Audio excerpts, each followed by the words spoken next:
Hello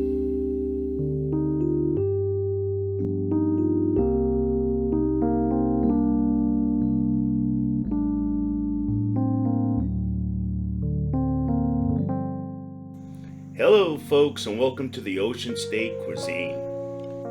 In today's video we're going to be making a lip-smacking meatloaf. That's right. I used to make this all the time, especially when I was the cook for a large church group, which I used to cook for on a daily basis, a large child care with 100 plus children, plus a program called Daily Bread, which is similar to Meals on Wheels. And I used to make this homemade for them about once a week, and they really enjoyed it. So I want to share today that recipe along with you. So first, let's go over the ingredients that we're going to be using today.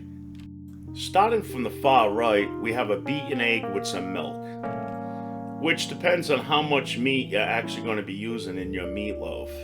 I'm using about a pound and a half, because it's only to feed 2 people.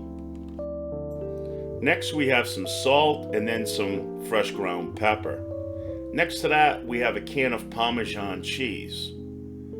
Then next to the Parmesan cheese we have some minced garlic. And then next to that we have some Italian style breadcrumbs. And these are fine breadcrumbs.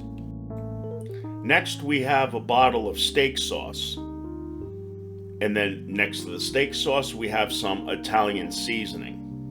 And then last, we have some diced up onion.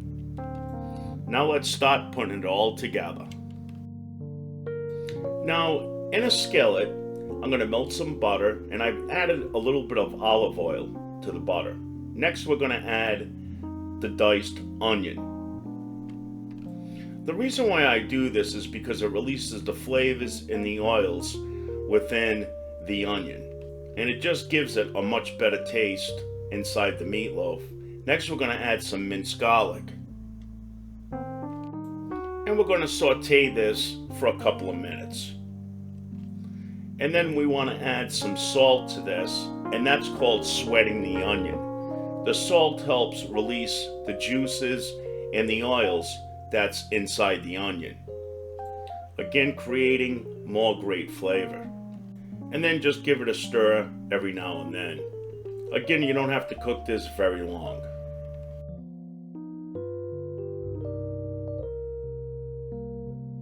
Now it's time to start mixing everything together.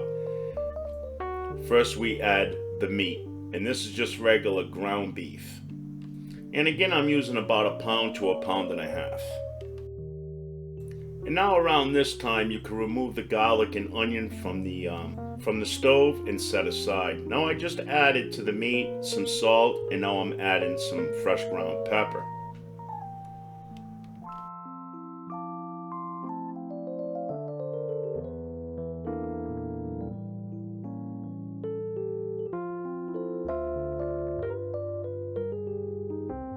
Now we're going to add some Italian seasoning.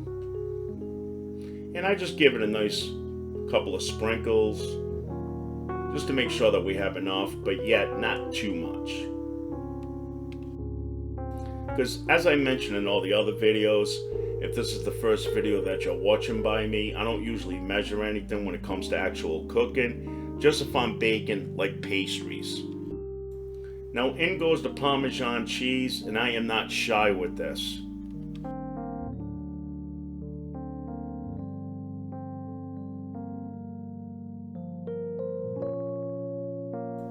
As we can see, this adds such a great flavor to the meatloaf. You may be thinking to yourself, it looks like that I'm making meatballs, but the ingredients are very, very close. Now I'm adding the Italian style breadcrumbs, and again, these are fine. And when it comes to the amount, I just eye it up. But I don't do a 50-50 ratio between the breadcrumbs and the meat. I use a little less when it comes to the breadcrumbs. I like a more firm meatloaf.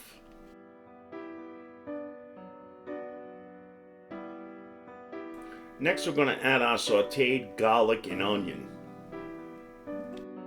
Now just a little precaution right here, when you do go to put your hands in here to mix it all together, it is going to be a little warm. Now, I didn't show this at the start of the video, but I decided later on to add some onion powder. I like to really give my meatloaf a strong onion flavor. I think it just tastes fantastic. Now we're going to add our milk and egg mixture. Now, if you're making more than like 2 pounds of meatloaf, or if you're using 2 pounds of ground beef, you may want to use more than 1 egg. And now with my hands, I'm just going to go in here, I'm going to start mixing everything together.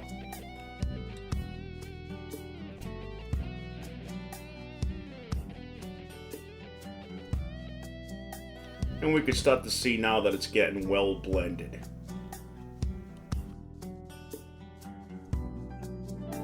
And now I'm going to form it all into like a huge meatball and make sure that we get all the air out of there so that there's no open pockets within that meatloaf. And then it has a pretty good solid consistency.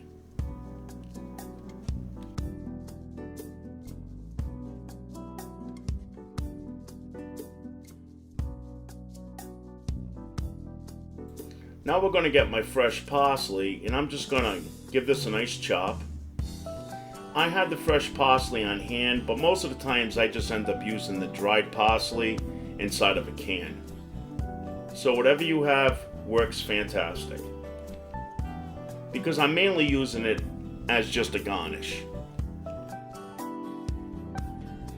And now I'm going to give it a finer chop.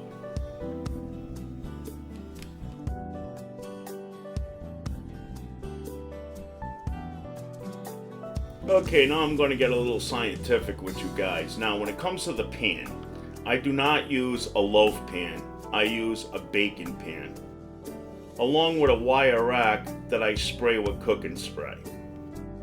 I was watching the cooking channel one day, and they were having a meatloaf cook-off, or a contest. And Bobby Flay was there, and a few other famous cooks. And they all did it this way. None of them used a loaf pan. They said the loaf pan keeps the steam trapped next to the meat while it's cooking, and it doesn't give it those nice crisp edges that a lot of people enjoy that form along the edge of the meatloaf. And on the wire rack, it's going to help circulate the air around that whole meatloaf while it's cooking. And it caramelizes so nice, and it gives that exterior to the meatloaf such a great look and taste. Now on a platter, I'm going to start forming my meatloaf into like an oval, the traditional shape. And while forming it, you want to try to get it as tight as possible.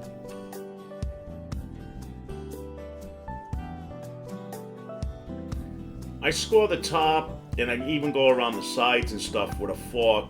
It kind of evens everything out, fills in those gaps, and just seals up the meat in a more uniform texture. Now I'm just going to start to form it into the shape of a meatloaf.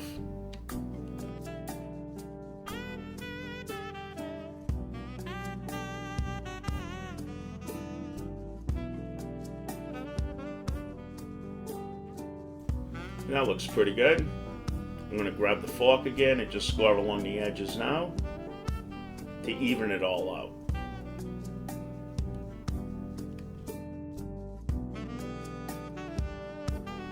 Now with a spatula, I'm going to carefully pick up the meatloaf and place it on the wire rack inside the baking pan.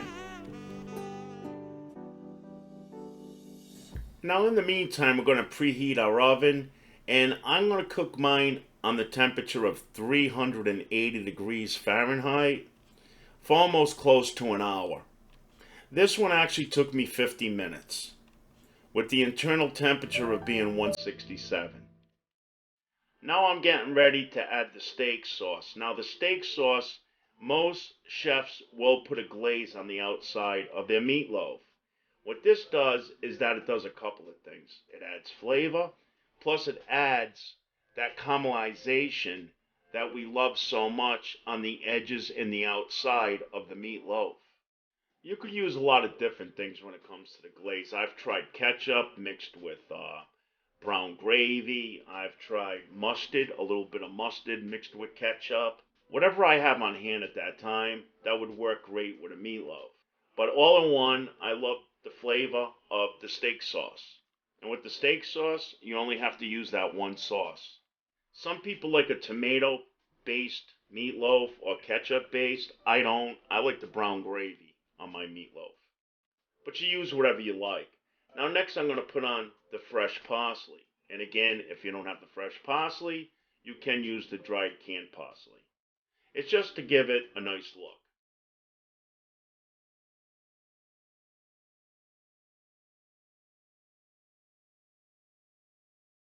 And now in the oven it goes. And yes, I do cook it on a pretty high temperature, like I said. In the meatloaf cooking contest that I saw on TV, they cooked theirs at 400. And again, you want it to read the minimum on a meat thermometer, if you have one, of 160 Fahrenheit. I like my meatloaf cooked well done all the way through, but yet where it's still nice and moist.